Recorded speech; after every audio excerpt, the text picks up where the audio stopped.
जय श्री राम, जय श्री हनुमान जी। रावण के दरबार में हनुमान जी। अक्षय कुमार के वध के समाचार से रावण भयभीत हो गया। उसका वध किसी महाशक्तिशाली से ही संभव था।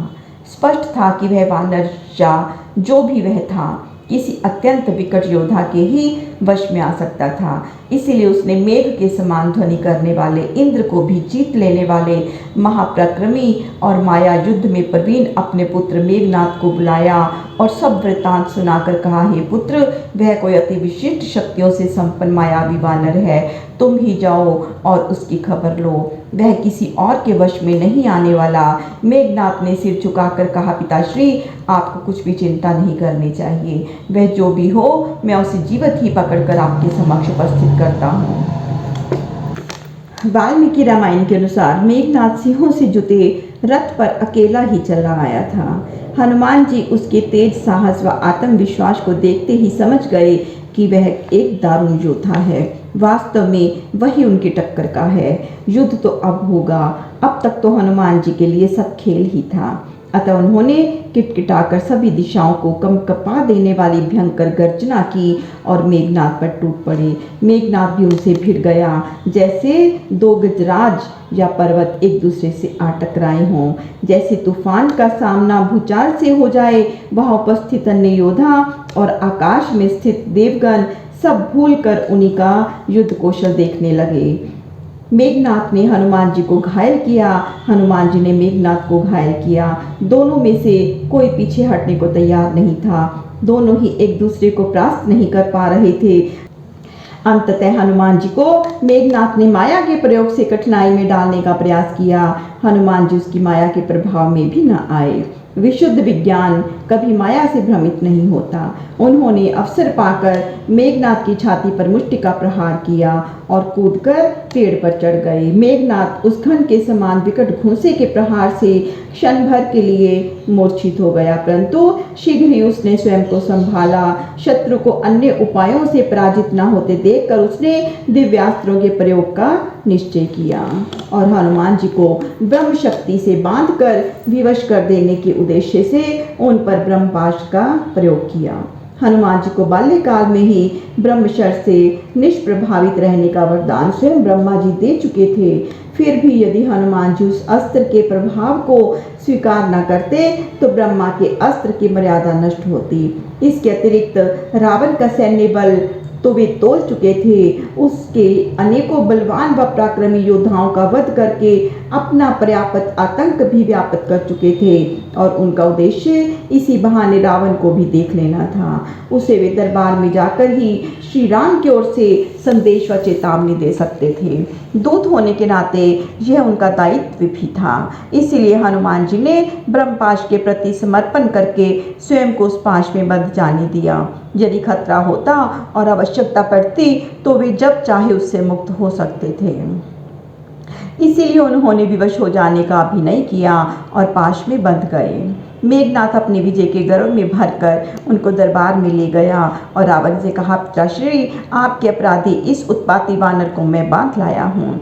अब आप जैसे चाहें वैसे इसे दंड दें। यह सत्य में ही अत्यंत विकट है। ये कहकर वह अपने भवन को लौट गया। हनुमान जी ने राज सिंहासन पर विराजे रावण की सज धज और प्रभाव देखा, उसका ऐश्वर्य तथा तेज देखा।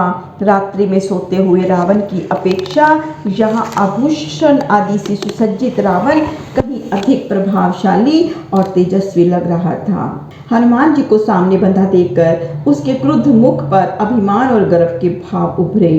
फिर उसने डपटते हुए पूछा, अरे धृष्ट वानर, सत्य कह, तू कौन है? तुझे किसने भेजा है? तो कहाँ से और क्यों आया है? क्यों तू अशोक वाटिका में उपद्रव कर रहा है? मेरे भटों को तूने क्यों मारा है? तेरा अपराध अक्षम्य है। मृत्यु दंड ही तेरा न्याय है। फिर भी यदि तूने मुझसे सब कुछ सत्य बता दिया तो मैं तुझे जीवित छोड़ देने के लिए विचार कर सकता हूँ, अन्यथा तुझे अत्यंत पीड़ादायक और दहला देने वाली मृत्यु दूंगा। तो अभी मेरे प्रताप, क्रोध व पराक्रम से परिचित नहीं है। हनुमान जी दशानन के दरबार में ब्रह्मपाश से बंधे होकर भी उसी प्रकार निशंक होकर सीना ताने खड़े थे, जैसे सर्पों के मध्य गरुड़ निर्भय रहता है।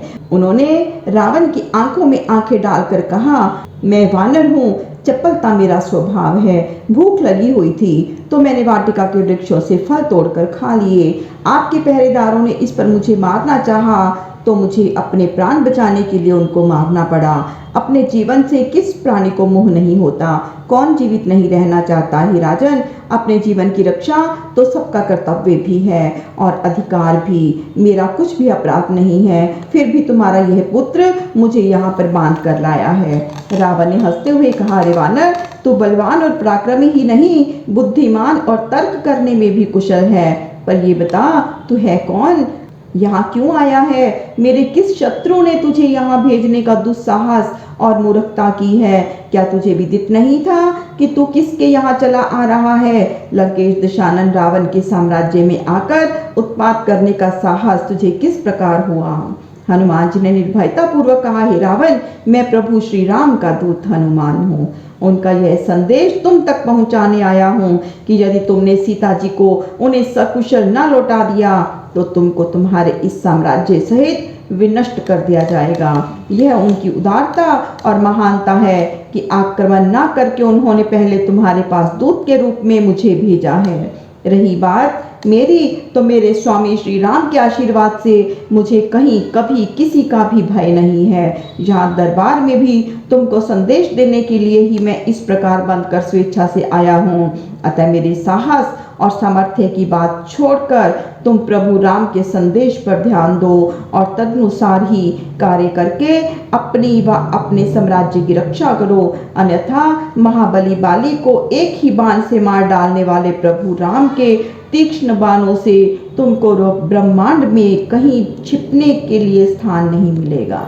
यह सुनकर रावण उपेक्षा और क्रोध के साथ बोला, अरे धृष्ट वानर, तू मेरे सामने किसकी प्रशंसा के गीत गा रहा है? वह मूर्ख जो एक स्वर्ण मृग के लालच में पड़कर पत्नी के एक संकेत पर उसके पीछे धनुष बाण लेकर निकल पड़ा, वह बनवासी तपस्वी जिसके न रहने का ही कुछ ठिकाना है न खाने का ही, वह मुझ दशानन रावण से युद्ध करेगा, मुझे अपने बाणों से भयभीत करेगा। अरे मूढ़, तूने कुएं के मेंढक की भांति बस अभी अपने स्वामी के ही बल पराक्रम को जाना है। यदि सुग्रीव से युद्ध में रक्त बाली को छिप तेरे स्वामी ने मार भी डाला तो क्या पराक्रम दिखाया?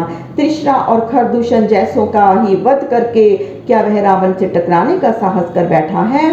अभी तो उसने रावण के पराक्रम के विषय में संभवतः कुछ सुना भी ना होगा। देखना तो दूर की बात है, युद्ध करना तो स्वप्न देखने जैसा ही है और मेरा वध कर सकेगा यह तो उसके स्वप्न से भी बाहर की बात है। मैं त्रिलोक विजेता हूँ, ग्रह नक्षत्र देवता सभी मेरी आज्ञा अनुसार चलते हैं। काल को मैंने सिंहासन के पाए से बांध रखा है, मौत मेरे यहाँ झाड़ू लगाती है। तेरा स्वामी वह राम तो मेरे हाथों मारे जाने के योग्य भी नहीं है। हनुमान जी ने उत्तर दिया कि अपने शत्रु के बल का अनुमान तक लगाने में असमर्थ दशानन अपने ही अहंकार में चूर रहकर स्वयं को अपराजय समझने वाला कूप मंडूक तो तू है, अंधकार में ही जीने वाला और दीपकों व मशालों के प्रकाश से ही वास्ता रखने वाला भला सूर्य के प्रताप, प्रकाश और तेज के विषय में क्या जाने?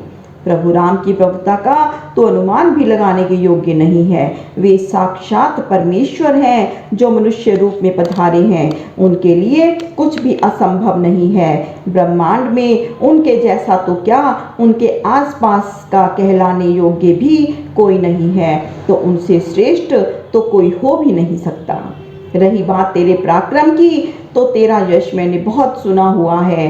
तू वही है जिसे मैदानव ने परास्त कर दिया था, तू वही है जिसे सहस्त्रबाहु ने बांधकर अपनी अश्वशाला में डाल दिया था। यदि कृपावश तेरे पितामह पुलस्त्य ऋषि तुझे वहां से छुड़ा कर ना लाए होते तो तू आज भी वही घोड़ों की लीद में पड़ा होता। रावण के नेत्र ये सब सुनकर क्रोध से अंगारे बनते जा रहे थे।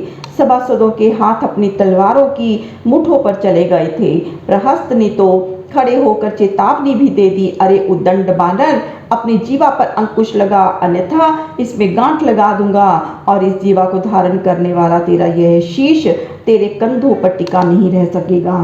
हनुमान जी ने रावण के मुख से जो श्री राम की भर्त्सना सुनी थी, उससे उनको भी क्रोध आ गया था। वे कहते गए कि तू वही है जिसे बाली ने अपनी बगल में दबाए रखा था, तू वही है जो ब्रह्मा जी के बीच बचाव कर देने से यमराज के हाथों जीवित छूट कर आ गया था।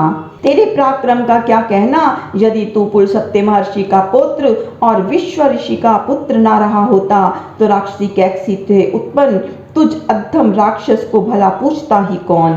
अरे मूढ़, मैं तुझको बहुत हितकारी परामर्श दे रहा हूँ। सीता माता को सादर लौटाकर श्री राम से अपने अपराधों की क्षमा मांग ले, अन्यथा तेरे शव पर रोने वाला भी कोई ना होगा। श्री राम तुझे वंश सहित नष्ट कर देंगे। रावण क्रोध में आग बबूला हो गया था। उसने आदेश दिया, इस दुष्ट का तत्काल सिर छेद कर दिया जाए। इतनी धृष्टता दिखाने वाले को जीवित नहीं छोड़ा जा सकता। इसके स्वामी के पास 2 खंडों में विभाजित इसका शव भेज देना।